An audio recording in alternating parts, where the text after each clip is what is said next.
अभी तक हम लोगों ने जितने सेक्शंस देखे हैं, इफ यू रिमेंबर, हर जगह हम लोगों ने पीवी इक्वल्स एनआरटी यूज किया है ना। What does that mean?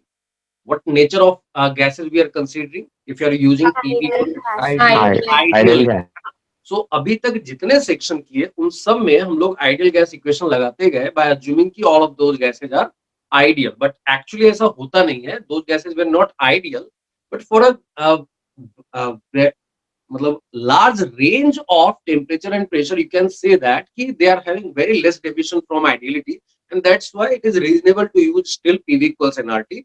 In fact physics में जब जाओगे तो फिजिक्स में तुमको रियल गैस इक्वेशन पढ़ाया नहीं जाएगा, वहां सिलेबस में नहीं है. Everywhere you will be using PV equals NRT. In fact यहाँ भी केमिस्ट्री में भी देखोगे, जो अभी तक मेजर सेक्शन हम लोगों ने कवर किए, जितने भी सेक्शन कवर किए, everything was based on PV equals NRT.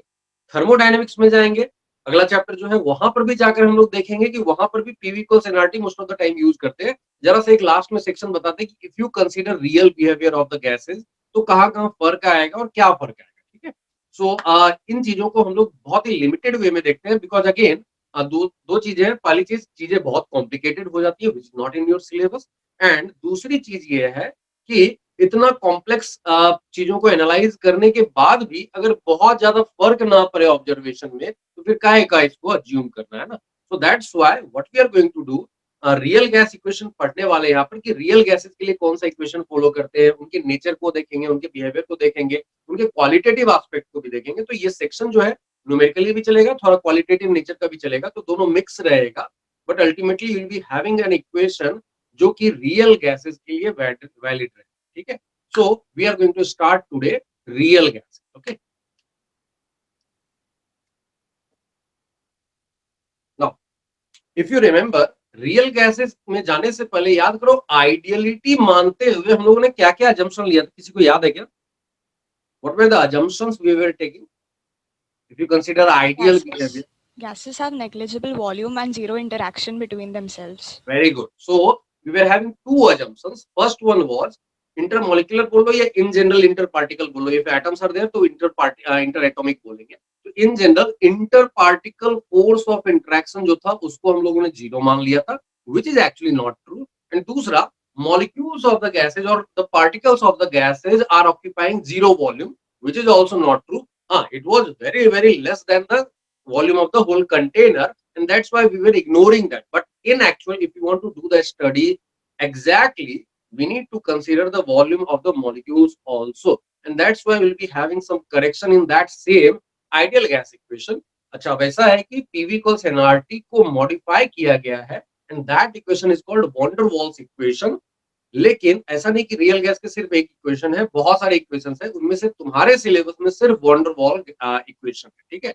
तो हम लोग जो पढ़ने वाले हैं वो van der Waals इक्वेशन ही है, but you should know that there are many real gas equations. मतलब डिफरेंट साइंटिस्ट ने अपने ऑब्जर्वेशन को लेके डिफरेंट डिफरेंट तरीके के इक्वेशंस दिए थे, क्योंकि उनकी एनालिसिस में थोड़ी बहुत चेंजेस आ रही थी. मान लो तुम्हारे पास एक कर्व है, no you can not predict exactly कि ये कौन से पार्ट का कर्व है. इट कैन बी पैराबोला वाला पार्ट हो सकता है, it can be part of circle, it can be exponential curve. तो बहुत सारे टाइप के वेरिएशंस पॉसिबल थे, एंड दैट्स व्हाई बहुत सारे रियल गैसेस के इक्वेशन आए, in which we have just one equation in our syllabus, and that is called van der Waals equation. ठीक है. तो उसी इक्वेशन की बात इस चैप्टर में हम लोग करेंगे और उसी की एनालिसिस बार बार करते रहेंगे. सो सबसे पहला पॉइंट जो आता है, दैट विल बी कि जब हम लोग रियल गैस करते हैं तो क्या क्या फर्क पड़ जाता है, तो उसी को सबसे पहले देख लेंगे. इफ यू आर हैविंग कि if you talk about ideal gases and if you are talking about real gases, क्या फर्क पड़ जाता है. तो सबसे पहला फर्क जो है, दैट इज इसमें zero volume occupied by particles of gases. यहां हम लोग बोलते हैं नॉन जीरो, दैट मींस कुछ फाइनाइट वैल्यू है. दूसरी चीज जो इंटरमॉलिक्यूलर फोर्सेज इन जनरल बोलते हैं, हर बुक में ये लिखा रहेगा, but if you are talking about atom तो we need to talk about inter atomic forces. तो इन जनरल हम लोग इंटर पार्टिकल फोर्सेज बोलते हैं. ठीक है. सो ठीक है. नाउ इन दोनों के इम्पैक्ट क्या क्या पड़ेंगे, तो वो अब हम लोग देख सकते हैं. तो इन दोनों के इम्पैक्ट क्या क्या पड़ेंगे बताओ. अगर तुमने जीरो वॉल्यूम नहीं कंसीडर किया है पार्टिकल्स का, इसका मतलब मॉलिक्यूल्स के लिए जो अवेलेबल वॉल्यूम है फॉर इट्स फ्री मोशन वो कम पड़ गया ना रियल गैस में। किसी एक मॉलिक्यूल को सोचो, वो पूरे वॉल्यूम में अगर घूम सकता था when we were considering zero volume of the individual particles, then अब उसके पास कम स्पेस बचेगा ना फ्री मोशन के लिए, Yes, sir. है ना, because some other particles are occupying some volume. So that's why हम लोग क्या बोलते हैं, वॉल्यूम रियल आइडियल गैसेस के केस में volume available for free movement of particle is equal to volume of container. But यहां जो हम लोग बात करेंगे, volume available for free movement of particle is less than volume of container. Okay, any doubt up to this point? चलो fourth point देखते हैं sir. हाँ जी सर आपने रियल गैसेस में 0.2 पर लिखा है। यहाँ पे अच्छा यहाँ वन कर लो ना, इतना तो समझना चाहिए। ओके ना, फोर्थ पॉइंट क्या है कि अगर inter particle force of attraction exist करता है, इंटरेक्शन अगर एग्जिस्ट करता है, तो एक मॉलिक्यूल मान लो हिट करने जा रहा है, उसको पीछे वाला मॉलिक्यूल अट्रैक्ट या रिपेल कर सकता है ना। सर एक बार और एक्सप्लेन कीजिए ना। अगर मान लो कोई, अच्छा थर्ड पॉइंट रिपीट करना, थर्ड पॉइंट में क्या है, मान लो if you are having a particle और बाकी पार्टिकल्स एग्जिस्ट कर रहे हैं, आइडियल गैस के केस में उन सारे पार्टिकल्स का वॉल्यूम हम लोगों ने जीरो लिया था, है ना। Yes sir. Now real gas के केस में they are having some volume. Now the particle which we are considering will be having free movement in the whole container without any interruption, है ना, there is no volume occupied by other particles in case of ideal, है ना। Yes sir. But if you are having real gases, now this particle which we are choosing will have less volume available for free motion, Yes sir. है ना। Correct. So that's why volume available for free movement of particle is less than the volume of container. Is it okay? Yes sir. Thank you. Now अब ये inter particle force का क्या effect पड़ेगा कि whatever pressure any particle was exerting या whatever pressure were being exerted by the particles, अब उससे कम pressure या ज्यादा प्रेशर की बात की जा सकती है ना। Is it okay? Yes sir. Particle एक हिट करने जा रहा है, दूसरा पार्टिकल उसको खींचे तो कम जोर से हिट करेगा ना, सिंपल लैंग्वेज में। Yes sir. And that's why actual pressure applied जो है वो आइडियली जितना अप्लाई करना चाहिए था उससे कम अप्लाई कर पा रहा है ना। Yes sir. Fourth point is pressure applied, actual pressure applied या फिर observed pressure exerted will be equal to ideal pressure in absence of interparticle forces, and यहां पर बोलेंगे ऑब्जर्व्ड प्रेशर जो रहेगा that will not be same as the ideal pressure in absence of interparticle. Now see all the points and tell me if you have any doubt. Any doubt? So can you explain the fourth point again? What I told you कि एक particle hit करता है, याद करो pressure का reason क्या बताया था, pressure exerted due to gas, क्या बताया था कि the particles are hitting the walls of the container, वो जो हिट कर रहे हैं तो they are having change in momentum because of that, है ना। Yes sir. That change in momentum का जो रेट होता है दैट इज कॉल्ड फोर्स, है ना, rate of change of momentum is called force. Okay, Yes sir. Now rate of change of momentum is force, that means walls are exerting some force on the particles, है ना। हाँ. Now third law of motion, third law, Newton's third law says that कि अगर particle पे force लग रहा है तो particle भी force लगा रहा होगा, and that's why Yes. particles were exerting pressure on the walls, है ना। Yes sir. Now अब if particles are going to hit the wall, पीछे से उसको कोई खींचने वाला नहीं था ना, No. in case of ideal gas, but this time we are talking about कि real gases में there is non-zero interparticle force, है ना। Yes sir. If some particle is going to hit the wall, पीछे से उसको कोई खींच ले तो वो जितने जोर से हिट करने वाला तो उससे कम जोर से हिट करेगा ना. Yes, sir. दैट्स व्हाई जो एक्चुअल ऑब्जर्व प्रेशर रहेगा वो ideal pressure in absence of inter particle force के बराबर नहीं आएगा इस बार, है ना. हाँ. So these points are there. एक और एक्स्ट्रा पॉइंट आ जाता है, लास्ट पॉइंट. याद करो हम लोगों ने बोला था इसमें total energy nothing but total kinetic energy है ना. काइनेटिक थ्योरी ऑफ गैसेस में भी पढ़ा था कि सिर्फ एक ही फॉर्म हम लोग एनर्जी का बोलते हैं and that is called kinetic energy which was directly related to temperature, है ना, आइडियल गैस के case. Is it okay? Clear है point? Yes, sir. But when you are talking about real gases, जैसे ही inter particle force आया वहां पर potential energy भी एग्जिस्ट करेगा, है ना. Yes, sir. यहाँ पर total energy Ke plus Pe then. हाँ जी. For real gases, total energy will be Ke plus Pe. Yes, very good. और यहाँ पर P is 0 and that's why internal energy, total internal energy बोलो या energy बोलो of the gaseous molecule will be equal to kinetic energy, है ना. Yes, sir. Total internal बोल लो या सिंपली एनर्जी बोल लो of gas is equal to total kinetic energy as potential energy was 0, है ना.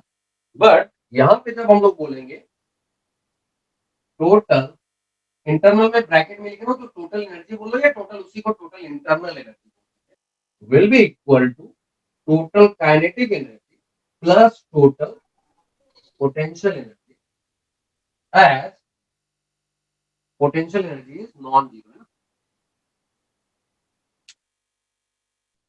क्लियर है सब लोगों को? Yes, sir. कहीं डाउट रहे तो पूछ लोगे, अदरवाइज नोट इट.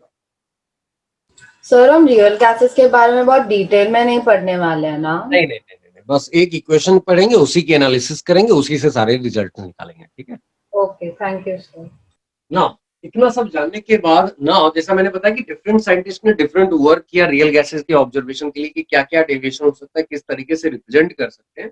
उनमें से जो सबसे ज्यादा सिंपल था, the simplest version was given by van der wall and that's why जो हम लोगों के सिलेबस में रियल गैस पढ़ना है that equation is called van der Waals equation, ठीक है. थर्ड पॉइंट का मतलब क्या है कि हम लोग जब आइडियली देखते हैं तो हम लोग सारे मॉलिक्यूल्स इंडिविजुअल जो पार्टिकल्स हैं ना छोटे छोटे, उनका वॉल्यूम हम लोग नेग्लिजिबल मानते थे आइडियल गैस इक्वेशन के तहत, है ना. Is that okay? Shreya confirm? Yes, sir. Now if particles are moving and बाकी पार्टिकल्स, मान लो एक पार्टिकल मैंने सोचा कि ये एक पार्टिकल है और इसके सामने बाकी सारे पार्टिकल्स का वॉल मतलब बाकी सारे पार्टिकल्स कोई वॉल्यूम ही ऑक्यूपाई नहीं कर रहे हैं, तो इस पार्टिकल के लिए volume available for free motion क्या है? पूरे वॉल्यूम ऑफ कंटेनर, है ना. हाँ सर. बट अगर रियल गैस में जाएंगे तो बाकी सारे पार्टिकल जिन लोगों ने कुछ कुछ वॉल्यूम ऑक्यूपाई किया हुआ है, तो अब इस पार्टिकल के लिए volume available for free motion कितना है? Less than the volume of container, है ना. हाँ sir. Yes, volume sir. Of container में कुछ पार्ट तो बाकी पार्टिकल्स ने ऑक्यूपाई कर रखा है ना. Yes, sir. Yes, sir. That is the point we are raising. Is it okay? Yes, sir. Thank you.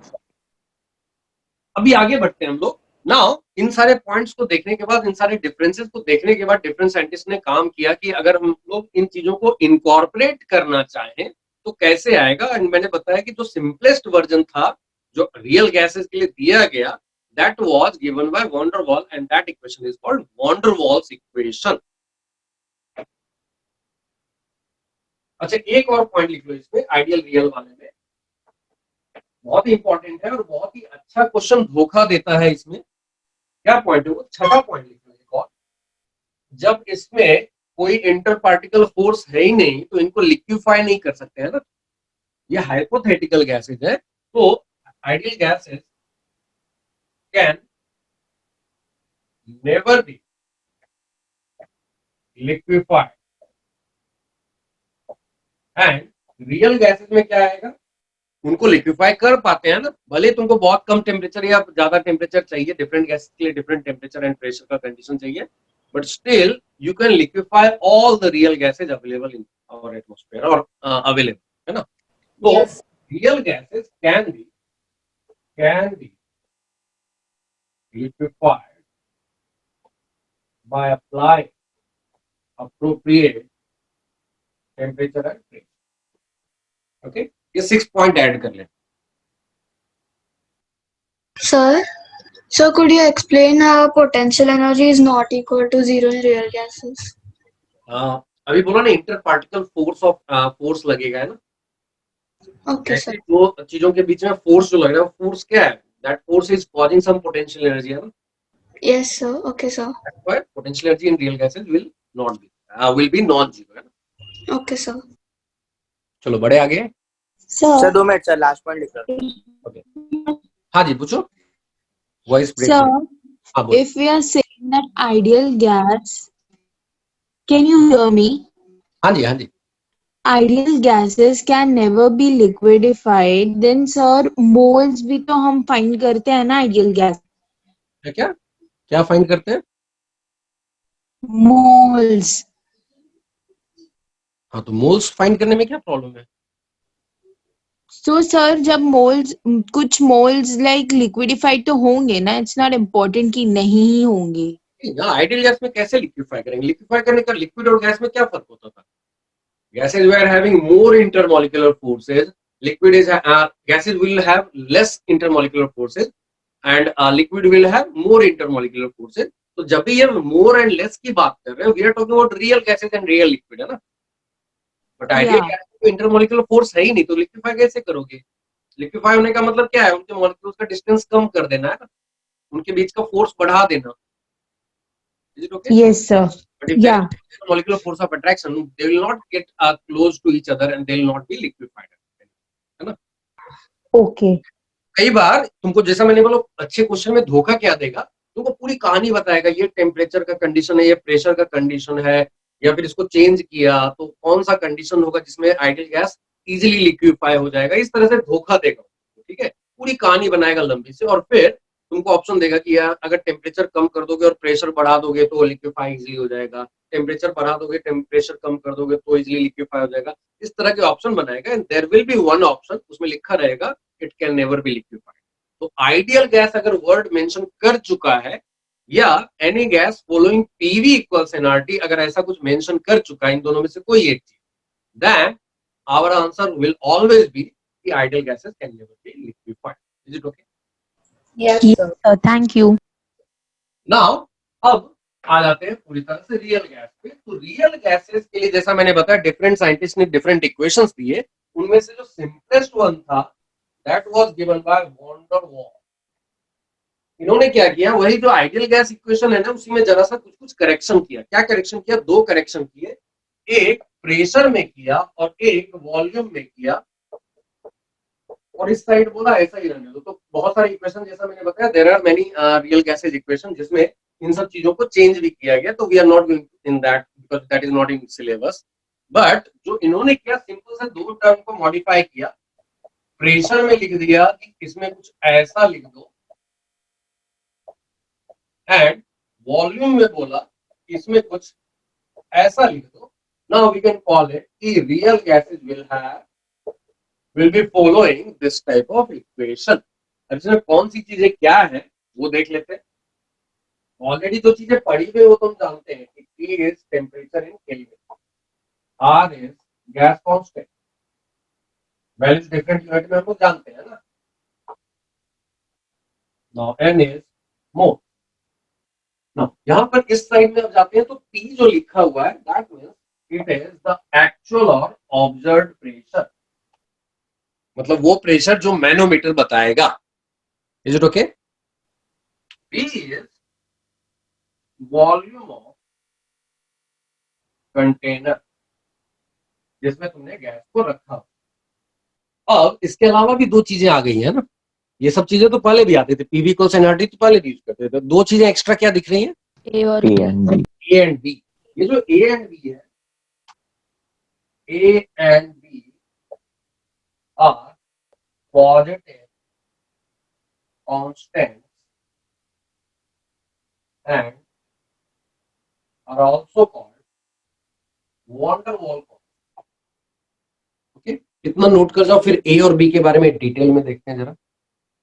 Now यहाँ पे देखो, दो टर्म एक्स्ट्रा जो है ये पूरी चीज को अगर बोल दे, this is called volume correction and this thing is called pressure correction. तो वॉल्यूम में कुछ करेक्शन किया गया है तो उस करेक्शन की भी यूनिट वॉल्यूम की ही यूनिट हो गया ना। Is it okay? Yes, So can sir. you explain once again? मैंने कहा कि 100 ml या फिर मान लो 10 लीटर वाज द वॉल्यूम, उसमें मैंने कुछ करेक्शन कर दिया, मतलब उसको थोड़ा सा कम कर दिया अगर, तो फिर इसका मतलब वो जो करेक्शन का मैग्नीट्यूड होगा उसकी भी यूनिट तो लीटर में ही आएगी ना। Yes. ओके, दैट्स व्हाई ये n into b की यूनिट जो होगी that will be the unit of volume only, है ना। Yes. सिमिलरली प्रेशर में कोई चीज ऐड की है तो डायमेंशनली अगर देखो तो इस प्रेशर करेक्शन की भी यूनिट तो प्रेशर की यूनिट होगी, है ना। Yes, sir. सबसे पहला काम करते हैं हम लोग unit of A and B निकालते हैं, क्योंकि ये भी क्वेश्चन पूछा जाता है, और फिर बाद में इसकी डिटेलिंग करें। तो unit of A N square by B square will be equal to unit of P of, है ना।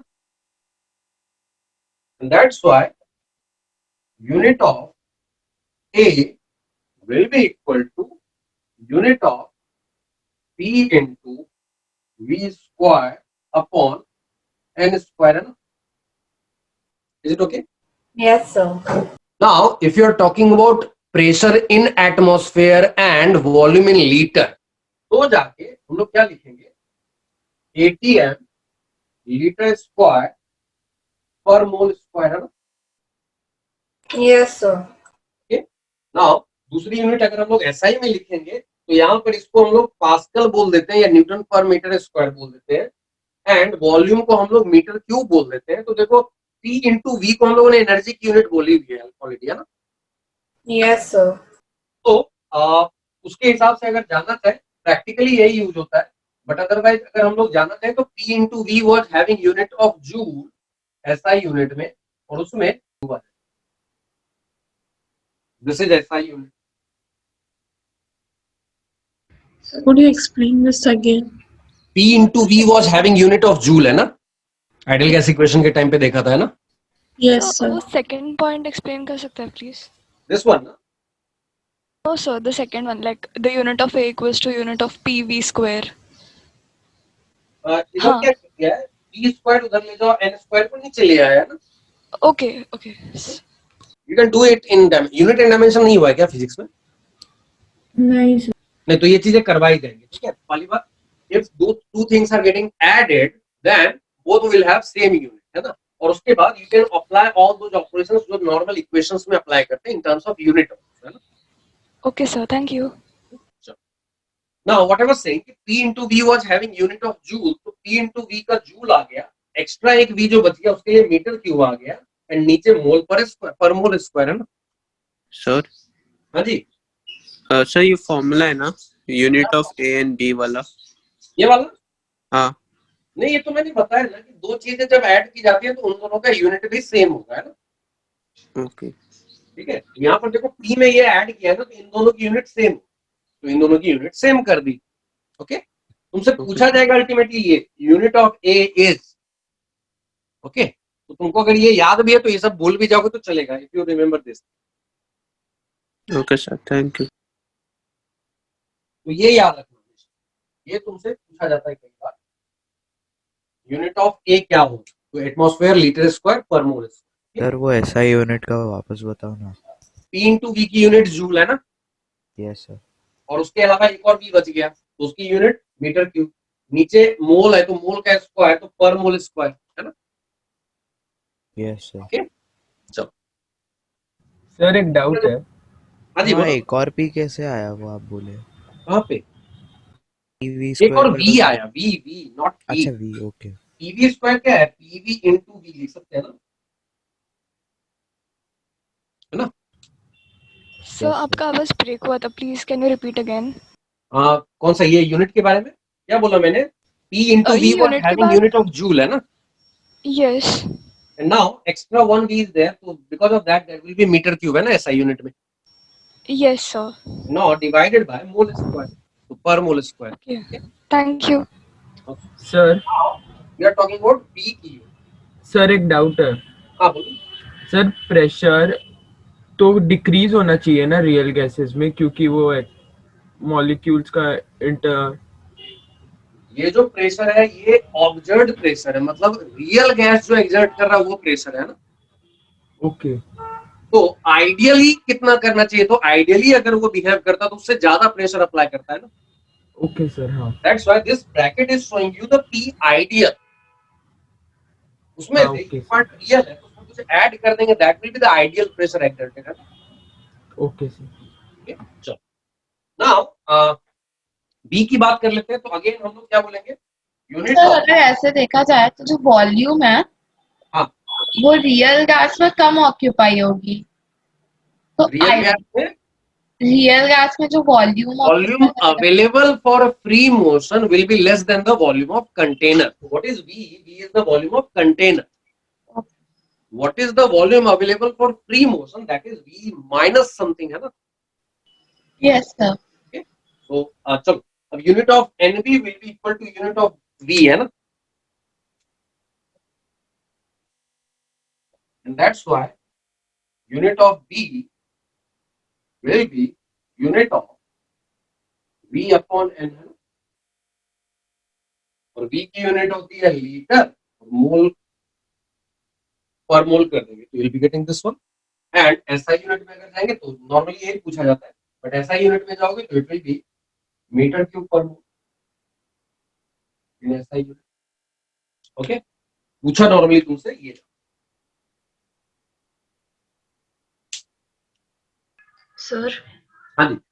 can you please explain why we did V minus NV again? In ideal gas equation याद करो मैंने लिखा होगा कि V is volume available for free motion of the particles. Okay. Now when we are talking about ideal gas, free motion के लिए जो available volume है that is same as the volume of container. But real gas के लिए free motion के लिए जो available volume है that will be less than the volume of container है ना. Yes, sir. So that's why this whole thing in bracket is indicating the volume available for free motion of particle, which will be less than the volume of container. And that's why V minus something. Okay. Okay, sir. Thank you. So now we will be talking about one by one A and B. So the pressure here is the actual pressure or the ideal pressure? capital P is observed or actual pressure, है ना, which will be indicated by the manometer, है ना. Okay, sir. But P plus AN square by V square, we are saying कि if it was following ideal situation or ideal behavior, then it would have been greater pressure, है ना. क्या बोला मैंने, जो अभी मैं कैपिटल P लिख रहा हूँ क्या है, मैनोमीटर जो इंडिकेट करेगा. तुमने मैनोमीटर कनेक्ट किया, लेवल में लिक्विड लेवल में डिफरेंस देखा एंड यू हैव इंडिकेटेड कि this much pressure is being exerted by the gas. That is the actual pressure है ना, रियल गैस का प्रेशर है ना. Yes, sir. Capital P is real pressure. Now when we are talking about, अगर ये ideal behaviour show करता तो ये ज्यादा प्रेशर अप्लाई करता है ना. हाँ. So that's why we have P plus AN squared by V squared. Okay. Okay, sir. Thank you. Now अब एक एक करके हम लोग क्या करेंगे, will be talking about A and B. तो सबसे पहले ए की बात कर लेते हैं. तो ए में जब हम लोग जाएंगे तो ये क्या इंडिकेट कर रहा है, तो जैसा मैंने बताया ये प्रेशर करेक्शन है तो इंटरमॉलिक्यूलर फोर्स से रिलेटेड है कहीं ना कहीं से, है ना.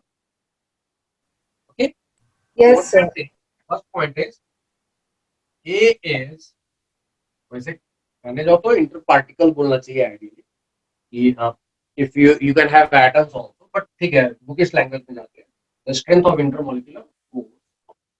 ठीक है, तो इसका एक ऑर्डर है, मैं दे देता हूं तुमको जो काम का रहेगा. जैसे नॉर्मली क्या होता है, ये हम लोग पढ़ेंगे सेकेंडरी फोर्सेस अभी बाकी है उधर केमिकल बॉन्डिंग में, तो वहां पे पढ़ेंगे. तो वहां पर क्या होता है कि जैसे जैसे मॉलिक्यूलर वेट बढ़ता है तो नॉर्मली बोलते हैं कि इंटरमॉलिक्यूलर फोर्स ऑफ अट्रैक्शन भी बढ़ता है. बट अगर कुछ एक्स्ट्रा टाइप ऑफ फोर्स आ गया, जैसे हाइड्रोजन बॉन्ड की बात ऑलरेडी ऑर्गेनिक में हो रही होगी, तो हाइड्रोजन बॉन्ड अगर जहां पे हो रहा है उसमें थोड़ा सा ज्यादा force other than the molecular weight के हिसाब से जितना फोर्स आइडियली लगना चाहिए था उससे भी ज्यादा फोर्स वो अप्लाई कर सकता है. या फिर डायपोल डायपोल इंटरेक्शन बोलते हैं कि जहां दो मॉलिक्यूल्स में डायपोल एग्जिस्ट करते हैं उनके बीच का अट्रैक्शन थोड़ा सा ज्यादा हो जाता है. तो when we are talking about SO2 and Cl2, देखो इसका मॉलिक्यूलर वेट ज्यादा है ना, Cl2 is having 71, इसका 64 आता है। Yes sir. Value of A जो आता है, ये जो आता है वो SO2 का ज्यादा होता है इससे, because it is having dipole dipole interaction. Sir ये पॉइंट वापस बता सकते हो? क्या मैंने बोला कि नॉर्मली मतलब अगर एक ही टाइप का इंटरेक्शन सब में काम कर रहा हो तो जैसे जैसे मॉलिक्यूलर वेट बढ़ेगा वैसे वैसे तुम्हारा इंटरमॉलिक्यूलर फोर्स ऑफ अट्रैक्शन भी बढ़ता है, ठीक है।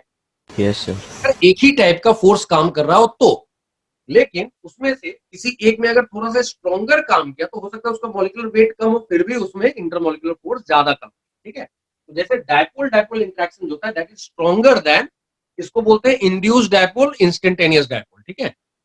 लंडन फोर्सेज बोलते हैं, वो कहानी हम लोग पढ़ेंगे सेकेंडरी फोर्सेज में, ठीक है। But it is having weaker force of attraction and because of that इसका मॉलिक्यूलर वेट ज्यादा है फिर भी इसमें ए का वैल्यू कम है, ठीक है। Yes sir. ना अब इसके बाद मैं कुछ चीजें लिखता हूँ, देख लो पहले ऑर्डर, और फिर हम लोग आइडेंटिफाई करेंगे कहाँ ऐसा होगा कि जिसमें नॉर्मल से कुछ एक्सेप्शनल टाइप का फोर्स काम कर रहा हो। कुछ इंपॉर्टेंट चीज मैं लिखता हूँ ना, इसमें और कहीं एबनॉर्मलिटी दिख रही है क्या मॉलिक्यूलर वेट के हिसाब से अगर देखो तो? Sir H2 and He. Okay that is one thing. नहीं वहां पर क्या है कि इसका ठीक है एटॉमिक मास 4 है बट इसमें मॉलिक्यूल है तो साइज आ जाता है ना, H2 molecule will have greater size than He atom, okay, and because of that interaction force strong हो जाता है, that's very good, okay, good observation। And then NH3 and CO2। NH3 and CO2। NH3 देखो इसका 17 होता है molecular mass, है ना, इसका 44 इसका 54 है, इसका 28 है, तो ये 28 वाले से भी ज्यादा, यानी 44 वाले से भी ज्यादा हो गया। इसमें कोई तो एक्सेप्शनल टाइप का कुछ नया टाइप का कुछ बहुत ही स्ट्रॉन्ग फोर्स काम कर रहा होगा ना, that is nothing but hydrogen bond, ठीक है। तो इसकी डिटेलिंग हम लोग करेंगे सेकेंडरी फोर्सेज में। अभी के लिए इसको मान लो कि ये जो है स्ट्रॉन्गर है। अच्छा हाइड्रोजन बॉन्ड काम कर रहा है, इसका मतलब ये नहीं कि जितने मॉलिक्यूल्स हैं उनमें सबसे ज्यादा हो जाएगा, इसकी limitation in terms of molecular mass भी तो है, that's why it has greater value of A than CO2 and N2 but it is having less than Cl2। Sir एक बार वापस रिपीट कर देंगे? क्या बोला? NH3 का मॉलिक्यूलर मास इज 17 है ना। Yes sir. CO2 का देखो 44 आ रहा है, इसका 28 आ रहा है, 17 वाला 44 और 28 वाले से आगे क्यों बढ़ गया? कोई ना कोई अलग टाइप का फोर्स काम कर रहा होगा ना जो कि काफी स्ट्रॉन्ग रहा होगा ना। हाँ सर। क्योंकि मॉलिक्यूलर वेट के हिसाब से इसको यहाँ नहीं N2 के नीचे होना चाहिए, है ना। हाँ बट ये यहाँ पर क्यों एग्जिस्ट कर रहा है? बिकॉज इसमें एक बहुत ही स्पेशल टाइप के स्ट्रॉन्ग फोर्स काम करता है, व्हिच इज कॉल्ड हाइड्रोजन, ठीक है, जिसकी डिटेलिंग हम लोग केमिकल बॉन्डिंग में करने वाले हैं, ठीक है। Yes sir. चलो दूसरा पॉइंट तो ऑलरेडी मैंने यूनिट की बात की थी, यूनिट ऑफ ए अगर पूछा जाए। सो मॉलिक्यूलर वेट ज्यादा हुआ तो फिर अट्रैक्शन ज्यादा क्यों होता है? ये पढ़ेंगे ना सेकेंडरी फोर्सेज में हम लोग, ओके सर। उसकी डिटेलिंग हम लोग केमिकल बॉन्डिंग में करेंगे, ठीक है। यूनिट ऑफ ए ऑलरेडी मैंने बताया ATM लीटर स्क्वायर पर मोल। तो ए से रिलेटेड डायरेक्टली जो क्वेश्चन पूछे जाएंगे इन्हीं में से कोई एक डायरेक्ट क्वेश्चन में होता है। Sir sir hydrogen and helium के लिए आपने क्या रीजन बोला था? सिंपली अगर हीलियम हाइड्रोजन में देखो तो H2 का मॉलिक्यूलर मास तो 2 ही है, बट H2 में 2 एटम है तो उनका साइज बड़ा हो गया ना, H और H के बीच में बॉन्ड भी तो रहेगा ना। Yes sir. Helium is like 1 atom and hydrogen molecule H2 is like this molecule, है ना। तो बिकॉज ऑफ साइज इंटरेक्शन जो होता है फोर्स ऑफ इंटरेक्शन बढ़ जाता है, ठीक है। Okay sir. That's why H2 is having slightly more than helium का वैल्यू, बट हीलियम का लीस्ट है ना, it is having least value of, ठीक है, पहली चीज। और दूसरी चीज यहाँ देखो मैंने जो इंडिकेट किया है, इन दोनों का बाकी सारे गैसेस से बहुत ही कम, exceptionally low value of A है, ठीक है। ये भी ध्यान H2 and helium are giving you special cases जिनका ए का वैल्यू एक्सेप्शनली लो है। सर हाइड्रोजन और हीलियम का आपने क्या बताया? उन दोनों का कंपैरिजन। Yes sir. क्या बोला मैंने कि हीलियम इज एन एटम, है ना। Yes sir. H2 is a molecule, तो मॉलिक्यूल में सिर्फ एटम्स नहीं होते, उनके बीच में बॉन्ड है, तो इसका मतलब उनके बीच में सेपरेशन भी तो आ गया ना। Yes Because of that, H2 molecule will have greater size and that's why size ज्यादा होने से भी क्या होता है, दो मॉलिक्यूल्स के बीच में इंटरेक्शन बढ़ जाएगा देन हीलियम हीलियम के बीच में, ओके। Yes sir. चलो बढ़े आगे। सर हाँ जी। In the first statement, you've written कि its value will depend on the strength of intermolecular forces of attraction. हाँ तो वो हमने प्रेशर से ऐसे रिलेट किया कि अगर इंटरमोलिकुलर अट्रैक्शन बढ़ेगा तो प्रेशर कम होगा, राइट? नहीं नहीं नहीं नहीं, ये मैंने बोला कि इंटर वाली बात, अभी ए जो है वो प्रोपोर्शनलिटी कांस्टेंट है, ठीक है, तो दैट इज वन पार्ट। अभी क्या बोला मैंने, इंटरमोलिकुलर फोर्स ऑफ अट्रैक्शन जितना ज्यादा रहेगा तो एक्सर्टेड प्रेशर आइडियल प्रेशर से उतना कम हो जाएगा ना, हाँ, यस सर। है ना। तो एक्सर्टेड प्रेशर जो कैपिटल पी है और आइडियल प्रेशर अब क्या हो गया, P plus A N square by B square, है ना। हाँ सर। तो एक्सर्टेड प्रेशर जो है एक्चुअल जो है वो पी है, उससे बहुत ज्यादा रहता आइडियल प्रेशर अगर इंटरमोलिकुलर फोर्स काम नहीं करता तो, है ना। हाँ sir. That's the point I was making. Okay, चलो बी पे आए। सर, हाँ, apart from the order you have given for the value of a, अगर कोई क्वेश्चन में कोई अलग एलिमेंट्स आए वैसे, नहीं नहीं, तो फिर नॉर्मली तुमको यही सब दिखेंगे, नॉर्मली तुमको यही सब गैसेस दिखेंगे, इसके अलावा नहीं दिखने वाला, नहीं पूछने वाला है ये। You are not suppose to give that रट्टा कि मेरे को सबका वैल्यू पता होना चाहिए ना, वो नहीं देंगे। या फिर they will be giving you the value of A and then they will be asking किस में इंटरमोलिकुलर फोर्स जाता है, ठीक है। हाँ, so like but we have to have a basic idea of the order you have हाँ, given, right? Basic idea मैंने सिर्फ ये गैसेस का दे दिया कि यू शुड हैव आइडिया कि इस तरह का ऑर्डर एक है, that's one thing. Second thing, if they are asking directly दो अननोन गैसेस की बात कर रहे हैं या मल्टीपल गैसेस की बात कर रहे हैं, तो क्या होगा, अगर they are going to give you कि इंटरमोलिकुलर फोर्स इसमें ज्यादा है इसमें कम है, तो दोनों में से ए का वैल्यू किसका ज्यादा होगा। या फिर they will be giving you the value of A and then they will be asking you कि अगर ए का वैल्यू ये है तो फिर उसमें से इंटरमोलिकुलर फोर्स का ऑर्डर, है ना। तो greater the value of A more is the intermolecular force of attraction. Okay, sir. दूसरा पॉइंट जो बी के बारे में है वो देख लेते हैं। बी के बारे में भी ऐसे ही पॉइंट्स आएंगे, थोड़ा सा डिफरेंस आ सकता है कहीं कहीं। एक पॉइंट तो यही हो गया कि इसमें इसको हम लोग बोलेंगे अबाउट बी में, ठीक है ना। इसमें अगर ऑर्डर देखें हम लोग, अगेन वही सारी गैसेज अगर हम लोग उठा ले तो SO2 is still having greater size than Cl2 because इसमें देखो तीन तीन एटम हो गए और उनके बीच में दो बॉन्ड्स भी आ गए, है ना। तो because of the bonds and more number of atoms it will have greater size than Cl2। Okay, तो इसका बी का वैल्यू भी ज्यादा होगा। इसके बाद आएगा CO2, इसके बाद आएगा N2 and then will have NH3। Okay, NH3 देखो N2 से छोटा हो गया साइज, because hydrogen atoms are very small, है ना।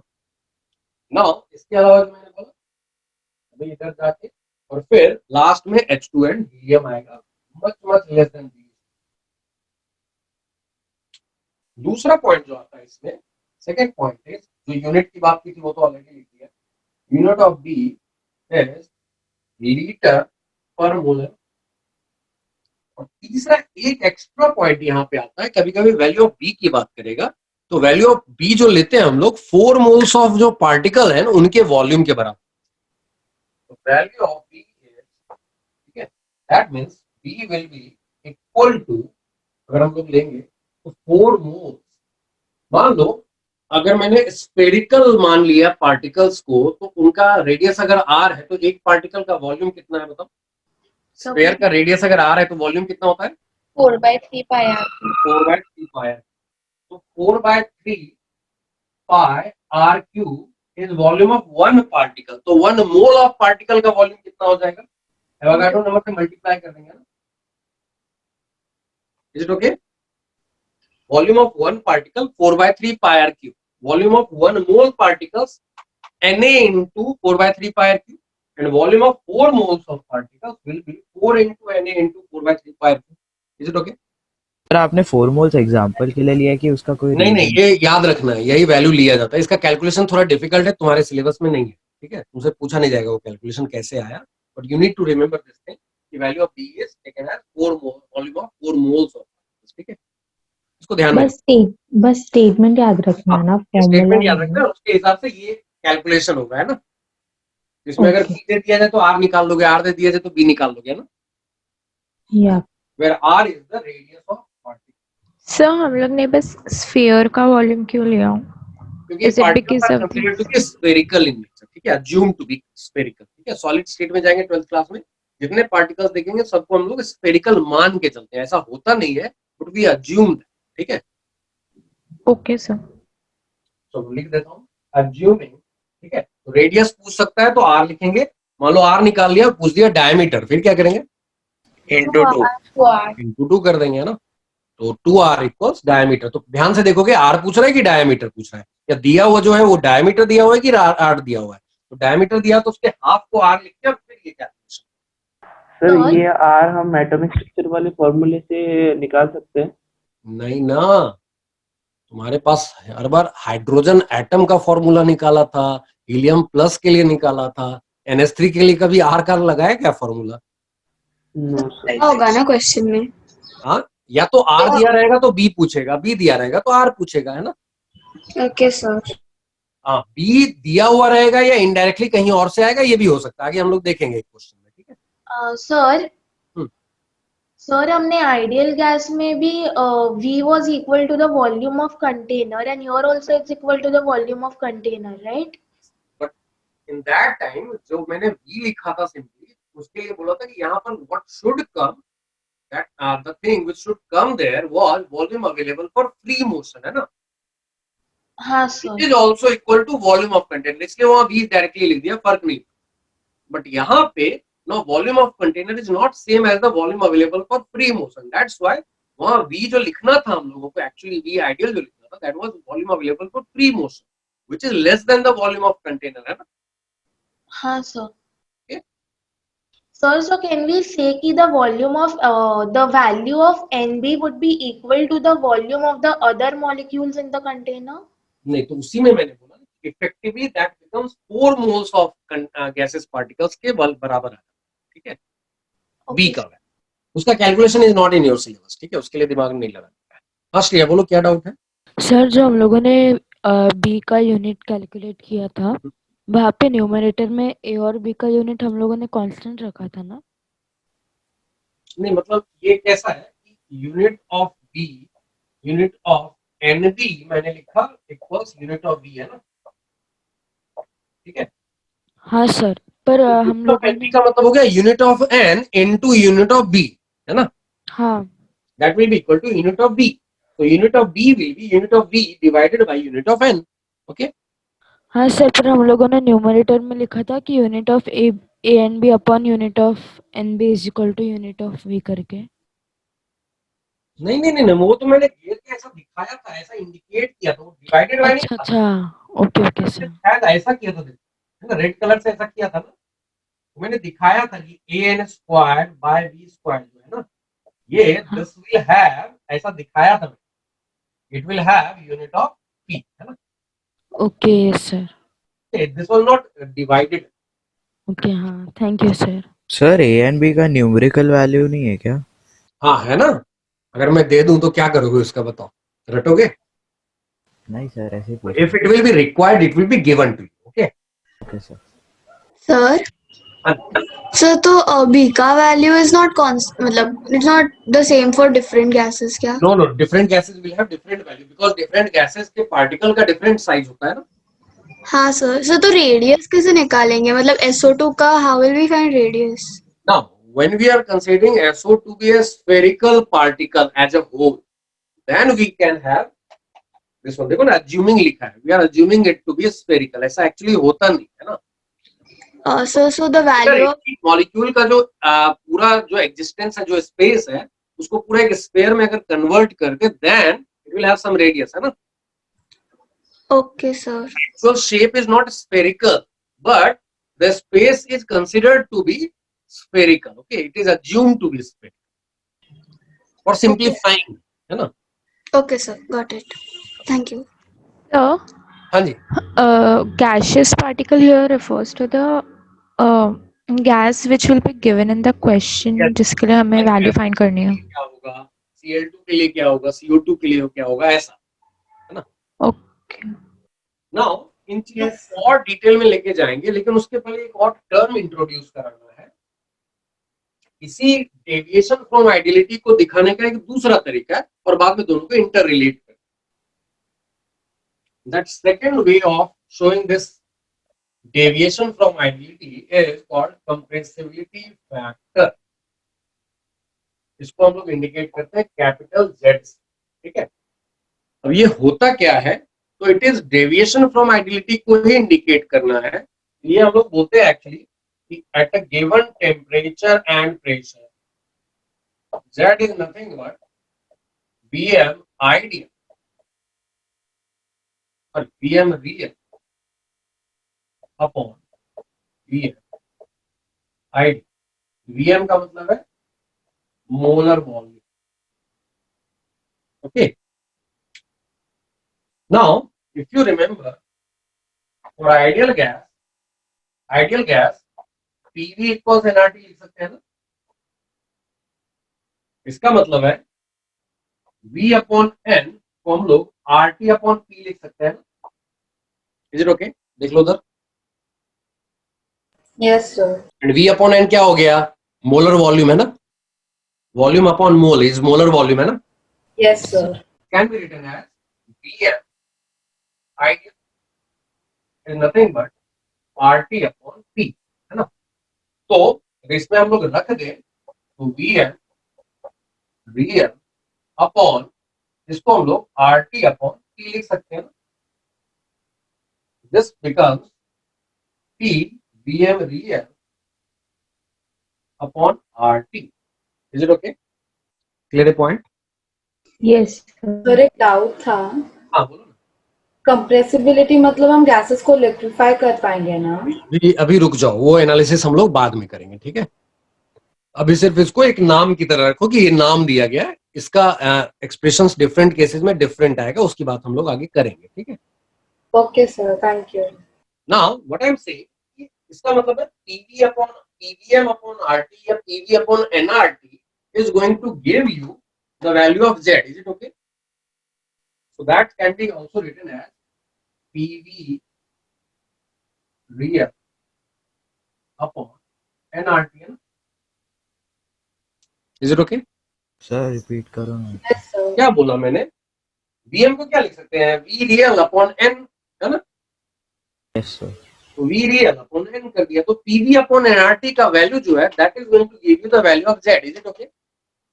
Yes sir. सर एक बार फिर से बोल रहा हूँ, Vm क्या है? वॉल्यूम पर यूनिट मोल है ना, मोलर वॉल्यूम लिखा है ना, that is V upon n, ओके। उसी को Vm को क्या लिख दिया? V upon n, V real upon n। Is it okay? Clear है? नाउ इसका मतलब PV अपॉन nRT का value is going to give you the value of Z। PV upon nRT ideal gas के लिए कितना होता है?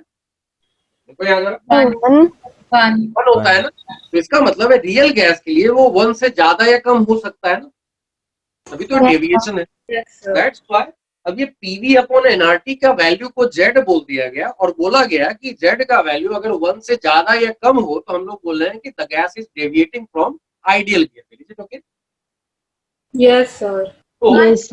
Please ideal gas Z is 1 always, okay. उसका वैल्यू कहीं भी डेविएट नहीं करेगा, बट रियल गैसेस के लिए इट कैन बी मोर और लेस देन 1, है ना। डेविएट करने का मतलब क्या है? इसको इक्वल टू 1 नहीं होना है ना। इक्वल टू 1 नहीं होने का मतलब क्या है? 1 से ज्यादा हो सकता है, 1 से कम हो सकता है ना। Yes sir. ठीक है, तो 1 से ज्यादा अगर हो गया तो उसको हम लोग बोल देते हैं पॉजिटिव डेविएशन। 1 से कम हो गया तो उसको बोल देते हैं negative deviation. One will be called a positive deviation if Z is greater than 1. It is said to have positive deviation. If Z is less than 1, that real gas under that condition is said to have negative deviation. Is it okay? So, हाँ जी। why did we take P by RT का value according to the ideal gas? Vm ideal के लिए हम लोग क्या लिखेंगे?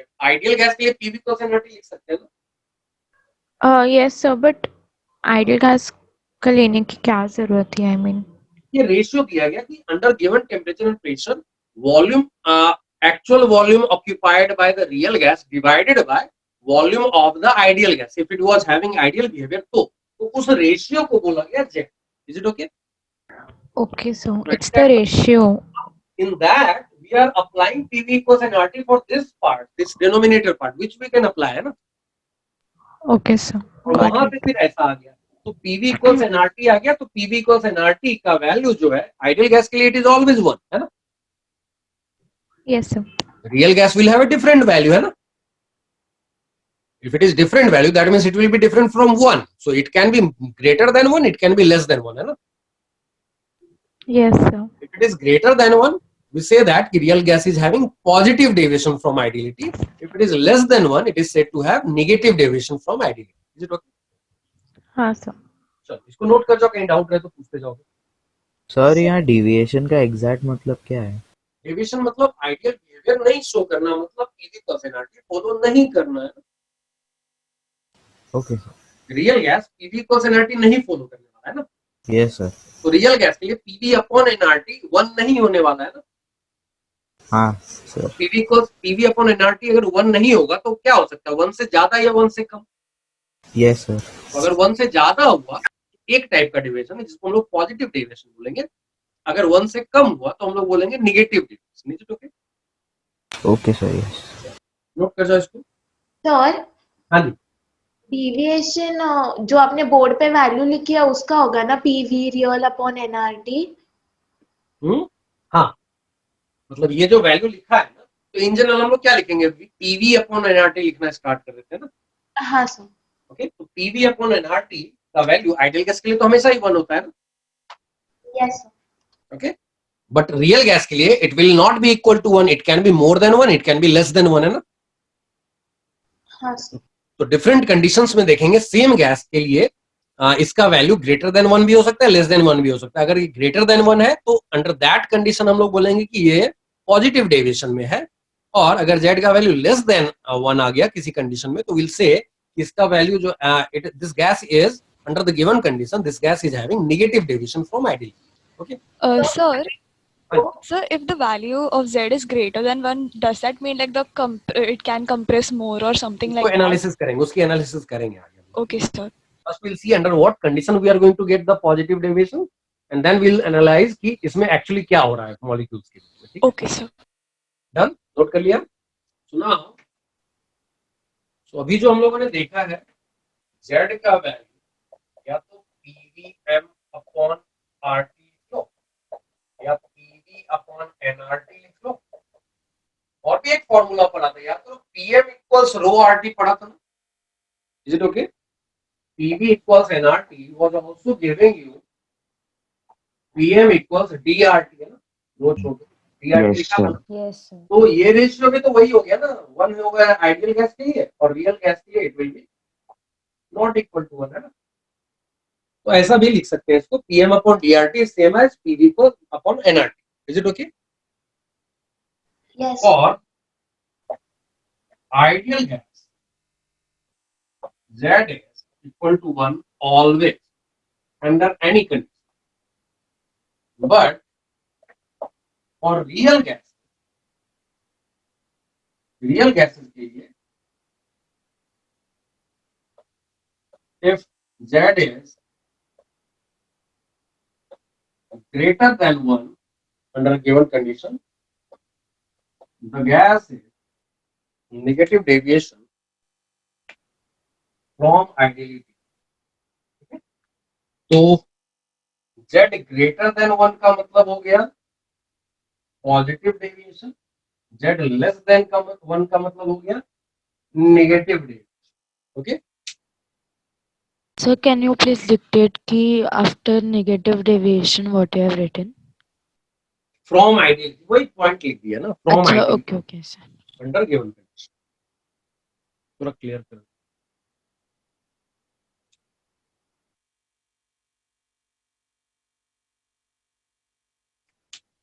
Positive negative deviation मतलब ही ideality बढ़ना और कम होना ना. आइडियलिटी से दूर जाना, है ना. अच्छा, ओके सर. यस. तो आइडियलिटी से दूर जाने के दो तरीके हो सकते हैं. 1 से ऊपर आना जेड का वैल्यू और 1 से नीचे आना, है ना. Yes sir. तो 1 से ऊपर आया तो उसको हम लोगों ने पॉजिटिव डेविएशन बोल दिया और 1 से नीचे आया तो उसको नेगेटिव डेविएशन बोल दिया. ठीक है. Yes sir. Done sir. Now अब हम लोग क्या करेंगे, विल बी हैविंग 3-4 कंडीशंस जिसमें हम लोग देखेंगे कि डिफरेंट कंडीशंस में कोई गैस जो टिपिकल गैसेज होती हैं वो पॉजिटिव डेविएशन फॉलो करेंगी या नेगेटिव डेविएशन फॉलो, ठीक है। तो वेरियस कंडीशंस, ठीक है। तो जैसे पहला एक एक्सट्रीम केस लेते हैं हम लोग। तुमने टेम्परेचर बहुत ज्यादा कर दिया है और प्रेशर बहुत ही लो कर दिया। प्रेशर बहुत लो करने का मतलब क्या है कि वॉल्यूम बहुत हाई कर दिया, ठीक है। थ्योरेटिकली तुमने इनफाइनाइट वॉल्यूम लिया। Is it okay? Yes sir. Yes sir. तुमने ये दोनों चीजें कर दी है तो देखो क्या होता है, बहुत ही हाई टेम्परेचर का मतलब है मोशन बहुत फास्ट हो रहा होगा मॉलिक्यूल्स का, है ना। Yes sir. Yes sir. Motion बहुत फास्ट हो रहा होगा तो मॉलिक्यूल अगर हिट करने जा रहा है तो उसके पीछे का फोर्स नेग्लिजिबल हो गया है ना, हाँ सर। है ना। सो दैट्स व्हाई वो जो हम लोग प्रेशर में एक करेक्शन ला रहे थे उसके सामने, वो करेक्शन के सामने ये प्रेशर काफी ज्यादा रहा होगा, है ना। सर फोर्स वाला पॉइंट कैन यू रिपीट? हाँ सर। What I'm saying कि if you are having very high temperature, that means molecular motion will be very fast, है ना, extremely fast. Yes sir. तो अब उसमें जो प्रेशर के सामने जो उसके करेक्शन का इंपॉर्टेंस था वो खत्म हो गया ना। Is it okay? अगर कोई चीज बहुत फास्ट हिट करने वाली है, अब उसको पीछे से कोई थोड़ा सा फोर्स लगा भी रहा है तो वो नेग्लिजिबल हो गया है ना। हाँ सर। हाँ सर। दैट्स व्हाई प्रेशर के सामने ये n²/v² नहीं टिकेगा ना, इट विल बी नेग्लिजिबल, है ना। एंड दूसरी चीज क्या हो गई, एक्सट्रीमली लो प्रेशर का मतलब मैंने क्या बोला, वॉल्यूम तुमने थ्योरेटिकली इनफाइनाइट दिया, प्रैक्टिकली बहुत ही हाई वॉल्यूम ले लिया, तभी तो बहुत लो प्रेशर मेंटेन कर रहे हो ना। Yes sir. Okay, in that condition V of container के सामने N भी नेग्लिजिबल हो जाएगा, है ना। V sir can you repeat? N भी है ना। Is it okay? Sir V के सामने एन भी नेग्लिजिबल हो जाएगा। नहीं समझ रहा है, फिर से बताइएगा ना। क्योंकि तुमने वॉल्यूम कंटेनर का इतना ज्यादा ले लिया है कि उसके सामने मॉलिक्यूल्स के जो वॉल्यूम है वो एक्चुअली नेग्लिजिबल हो गया ना। Is it okay? This extremely low pressure is indicating this one and very high temperature is indicating this. Is it okay? Now ऐसा होने से अगर तुम इक्वेशन को देखते हो तो P plus AN²/V² into V minus NV equals nRT अगर करोगे तो यहाँ पर इसकी जगह सिंपली P लिख सकते हैं ना। Is it okay? Clear a point? Yes, sir. Now और ये जो ब्रैकेट इसकी जगह क्या लिख सकते हैं, सिंपली V। V के सामने एनवी ठहर ही नहीं रहा है, उसको कुछ है ही नहीं। मतलब मान लो मैंने तुमको 1 करोड़ के सामने 1 दे दिया तो दैट कैन बी नेग्लेक्टेड, है ना। Yes yes. That's why we can directly write this one, it means PV upon nRT is 1। इसका मतलब है Z इक्वल्स 1, ठीक है। तो यहां से मैसेज क्या मिलता है कि बहुत लो अगर प्रेशर रख लो, extremely low pressure, and if you are having very high temperature, real gas will start behaving ideally. Is it okay? Yes sir. तो इसका मतलब ये भी हो गया कि आइडियल बिहेवियर की तरफ कब बढ़ेगा गैस, जब तुम प्रेशर लो करते जाओगे और टेम्परेचर बढ़ाते चले जाओगे ना। ओके, सो इसके नीचे एक नोट लिख लेंगे, under extremely low pressure and very high temperature, real gases behave ideally. So, is it okay? Sir हाँ जी सर, ये प्रैक्टिकली पॉसिबल नहीं है ना सर? प्रैक्टिकली तुम मतलब जैसा मैंने बताया कि मोस्ट ऑफ द सेक्शन हम लोगों ने क्या किया, कवर आइडियल गैस इक्वेशंस ही कवर किया है ना।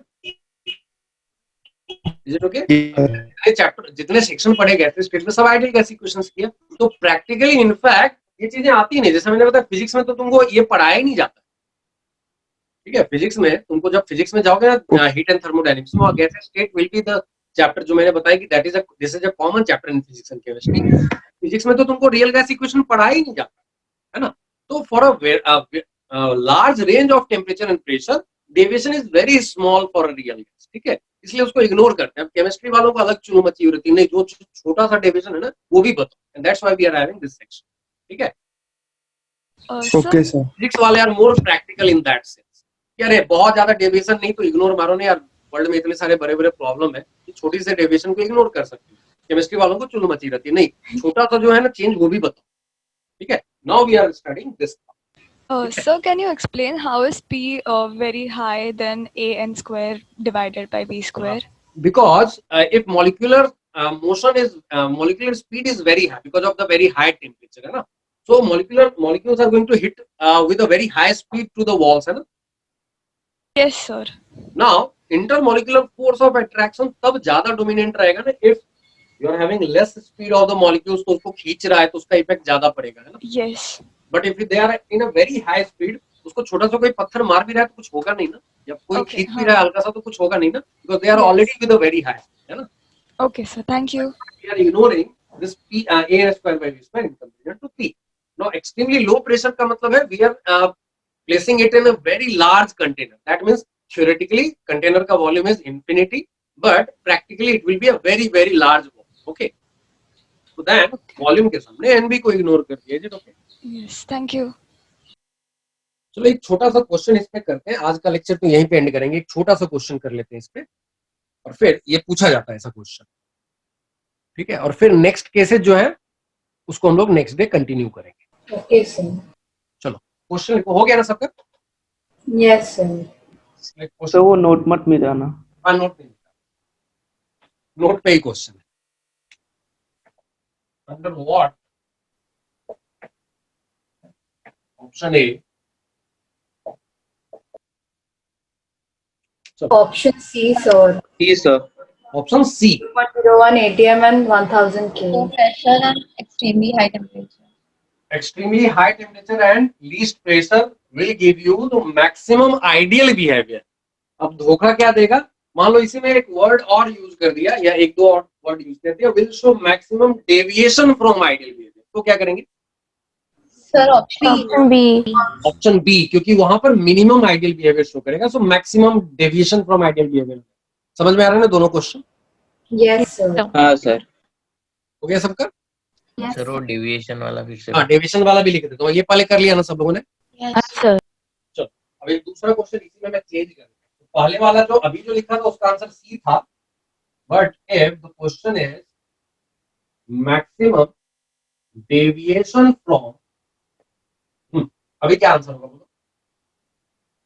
Option B. Now for this question answer will be B. Is it okay?